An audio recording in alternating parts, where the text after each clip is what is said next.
ఇప్పుడు food stalls దగ్గరకు వచ్చాము. ఇవన్నీ హోమ్ మేడ్ అంట, చాలా బాగున్నాయి టేస్ట్. ఈ ఇయర్ రింగ్స్ చూసారా ఎంత రిచ్ గా ఉన్నాయి. అంకుల్ చూసారా అసలు ప్రతి ఒక్కటి ఇస్తున్నాడు అనమాట. ట్రై చేయండి అని. చాలా బాగున్నాయి టేస్ట్. 9 వరకు స్టాల్స్ అట్లనే ఉన్నాయి. ఇంకా షాపింగ్ చేస్తానే ఉన్నారు అందరూ. ఇది 150 రూపీస్ అంట. కలర్ కాంబినేషన్ బాగుందని తీసుకున్నాము. బాడీ కాంపోజిషన్ అనాలిసిస్ మెషిన్ చూసారా, అన్ని షేడ్స్ నెయిల్ పాలిష్ నా చేతులకే ఉన్నాయి. ఇవి 200 రూపీస్ కి 5 అంట. టామ్ అండ్ జెర్రీ, షిన్చాన్ కూడా తీసుకున్నాము.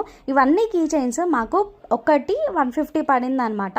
అండ్ అనుష వాళ్ళ బాబు కోసం ఒక కార్ తీసుకుంది, పోలీస్ కారు అయితే తీసుకుంది. సైరన్ కూడా వస్తుంది కానీ కిచెన్ తీసుకోవడం మర్చిపోయింది పాపం. షాపింగ్ అంతా అయిపోయింది. ఆఫీస్ పక్కనే ఒక బిర్యానీ సెంటర్ ఉంటే అక్కడ మేము బిర్యానీ ఆర్డర్ చేసుకున్నాం అనమాట. ఇది వచ్చేసి మాకు ఒకటి 160 రూపీస్ పడింది. సింగిల్స్ 2 తీసుకున్నాం అనమాట. టేస్ట్ అయితే క్రేజీ ఉంది. అసలు ఆ స్పైస్ లెవెల్స్, ఫ్రై అంతా హోమ్ మేడ్ లాగానే అనిపించింది. ఇంట్లో తిన్న బిర్యానీ లాగానే అనిపించింది. అందరం కూడా ఒక రోజు కలిసి బిర్యానీ పార్టీ చేసుకుందాం. Until then do subscribe to Sanju Praveen official.